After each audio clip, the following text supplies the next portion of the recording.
The ceiling of the Sistine Chapel is one of the most awe-inspiring artworks ever made. This is the second video in a series about Michelangelo's ceiling. Last week I discussed the design of the vault, and today we will look in more detail at the 9 rectangular panels comprising the center of the ceiling. We go through them not chronologically, but in the order in which Michelangelo painted them. But before starting with the first panel, it is helpful to learn a little bit more about the technique of creating these frescoes, a complicated process with which the 33-year-old Michelangelo had very little experience when he started working on the ceiling. In the beginning of the 16th century, painting in tempera or oil was considered the basic skill of an artist, but painting a fresco was considered the distinctly difficult and masculine pursuit mastered by few. Even Leonardo da Vinci had failed repeatedly in properly painting in fresco, clearly visible in the poor state of his famous fresco The Last Supper. For starters, the word fresco means fresh, referring to the fact that the artist had to apply the pigments on fresh wet plaster. Let me give you a very simple explanation, omitting many of the details and challenges, but one that will provide the basic idea. In the morning, an area of the wall or ceiling was covered with wet plaster, and that plaster would dry, depending on the weather, in 12 to 24 hours. This meant that the artist only had a single day to apply his pigments to the plaster before it dried up.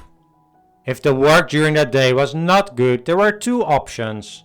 One was to remove the whole area of plaster and start from scratch the next day. The other option was to make later on some additions to the dried plaster, known as a secco.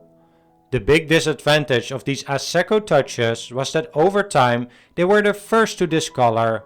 So while it may have been a good short-term solution, in the long term these dry touches would discolor severely, basically ruining the fresco. So this meant that the ceiling was divided in many different areas, which all had to be completed in a single day. So when Michelangelo started with his first fresco, he divided it up into about 30 different parts. So with this background, we can move on to the first fresco. The Great Flood was the first of the main scenes on the ceiling that Michelangelo would paint. It was a part of the ceiling that was relatively close to the entrance of the chapel, but far away from the Sanctum Sanctorum on the other side of the chapel, where the members of the papal chapel and the Pope would be seated. Michelangelo knew that his first fresco would not be his best one, as he was still learning along the way, and so he would be able to paint the most prominent parts later, which were the parts where the Pope and his retinue would be during Mass, and the first part of the ceiling, which people would probably notice first when they entered the chapel. The Great Flood shows the Ark of Noah in the distance, and many figures trying to save themselves in the rest of the panel. You may immediately notice the large amount of nudity in this painting, something that was highly unusual for a ceiling of such a sacred place. But this was Michelangelo's style, and he loved to paint these muscular human bodies in all possible poses. And as a fun fact, Michelangelo always used male models for his figures, even for the woman. If you look carefully at the top right of the wooden ark, you can see Noah raising his arm out of the window, seemingly unaware of the drama that is unfolding around him. On the left, we see people fleeing in fairly orderly fashion to a patch of high ground, while others try to cover beneath a makeshift tent on the right, and even others are, to no avail, trying to enter Noah's Ark. And you may notice that a part of the fresco on the top right is damaged and missing. The reason is that Michelangelo made some mistakes with the complicated fresco technique, leaving it vulnerable to the elements over time.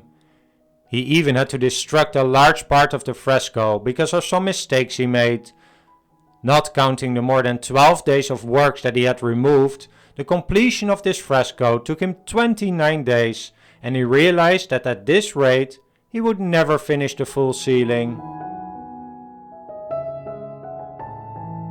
The second main scene Michelangelo painted was the Drunkenness of Noah, as described in Genesis chapter 9, verses 20 till 27. It tells the story of how Noah built a vineyard after the flood and then drank a little bit too much of the wine that it produced. Then his son Ham found him naked in his tent, called his two brothers and made fun of his father. His brothers, however, were more respectful and decided to cover up their father with a garment. The sacrifice of Noah shows the elderly Noah with his extended family after the great flood.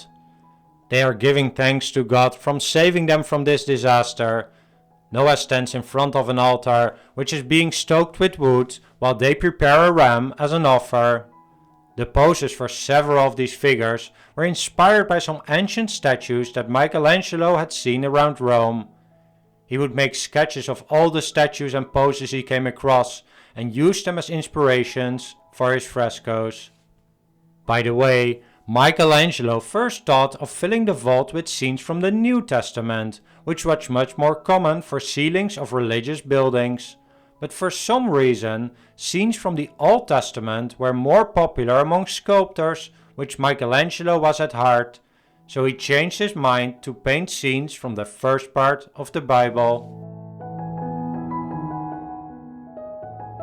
By the time he started with the fourth main scene, the temptation and expulsion, 1/3 of the ceiling was completed, and Michelangelo had learned a lot along the way, both about the fresco technique and his compositions. If you look at the complete ceiling, you can see that the fourth main scene shows the figures substantially bigger than in the first three ones, allowing people from 60 yards down to better appreciate the content of the fresco. The advantage of the larger figures was that he could complete this fresco much quicker than the ones before. The previous three main scenes had taken almost 30 days to complete, but he finished this one in just 9 days. The scene is split in two parts. On the left, we see Adam and Eve about to indulge in the fruit that God had forbidden them to eat. They were convinced by the large serpent coiled around the tree. Interestingly, the serpent had a female torso and head, something that was quite common back in that day when capturing the evil serpent. The scene differs a bit from the biblical description. Instead of Eve offering the forbidden fruit to Adam, we not only see how Eve received the fruit from the serpent, but also how Adam actively stretches out to reach for a piece of fruit himself. And then there is a certain sexuality and reference to lust in this scene. Michelangelo captured the tree of knowledge as a fig tree, a well-known symbol of lust. And see how close Eve's face is to the genitalia of Adam, something quite daring for a scene in the Sistine Chapel. On the right side is a beautifully foreshortened angel holding a large sword, expelling Adam and Eve from paradise. Notice particularly how the appearance of Eve has changed from the first scene. On the left, she is captured as a pretty and sensual woman, but on the right, she suddenly looks old, hunched over, with tangled hair and a wrinkled skin. The scaffold atop the Sistine Chapel only covered half of the ceiling, and so there was one more main scene to be painted before the first half of the ceiling would be revealed to the public.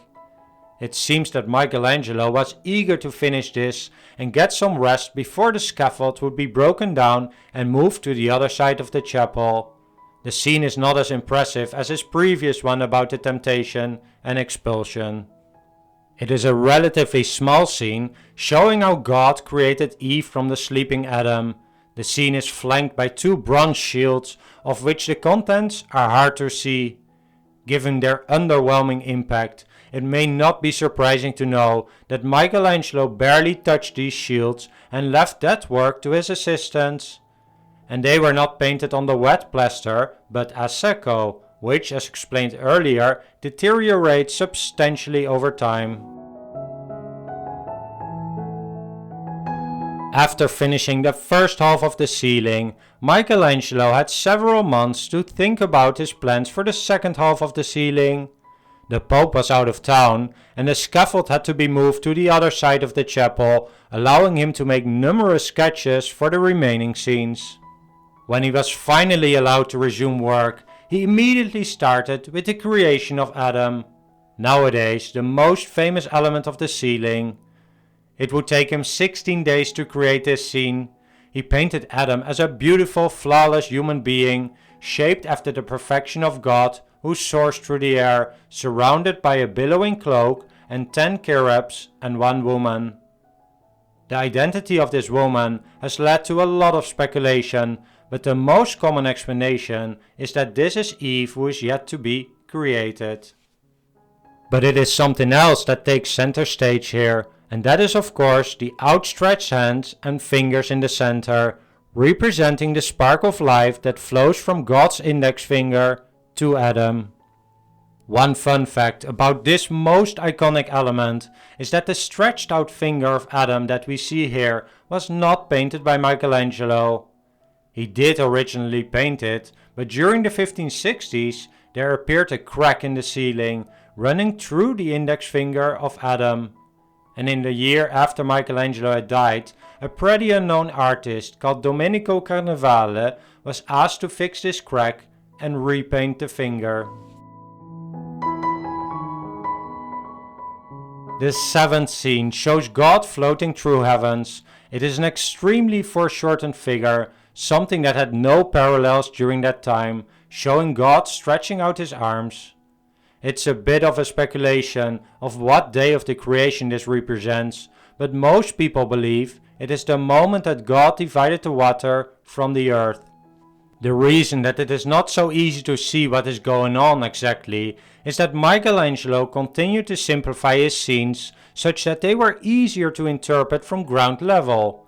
And whereas in the first half of the ceiling Michelangelo's figures are firmly standing on the floor, Michelangelo realized now that when seeing the works from the ground, it would be more fitting and spectacular when creating some floating figures.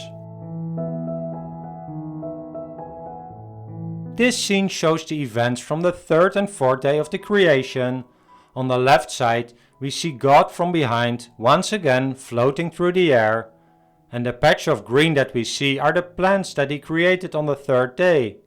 And the right side shows the creation of the sun and moon, both perfect spheres created with a compass. As Michelangelo largely worked backwards in chronology, the last main fresco he painted was the 1st day of creation. It is a relatively small scene, only showing God, who appears even smaller than the nude figures above and below him.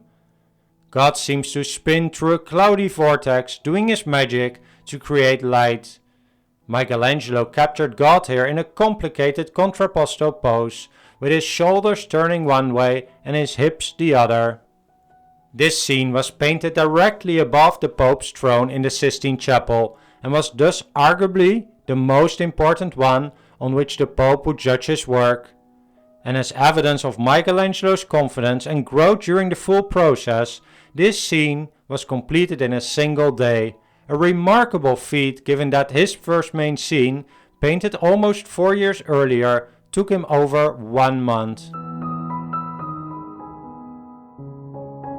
It's beautiful to see the evolution of the works of Michelangelo during the 4 years it took him to complete this ceiling. But he did not only paint these 9 main scenes on Genesis. As explained in the first video of this series, he painted the 20 ignudi, the 7 prophets, 5 sibyls, the spandrels, lunettes and pendentives, all containing different themes. In the next video, we'll look at some of these elements in more detail, and so I'll leave it at this for today. I want to sincerely thank you for watching this video, and if you have made it this far, I hope you enjoyed it. If you did, please hit the thumbs up button below this video and consider subscribing and hitting the notification bell if you have not done so, such that you will be the first to know when the next video in this series will be released. And finally, I love to read any thoughts you may have about this ceiling in the comment section down below.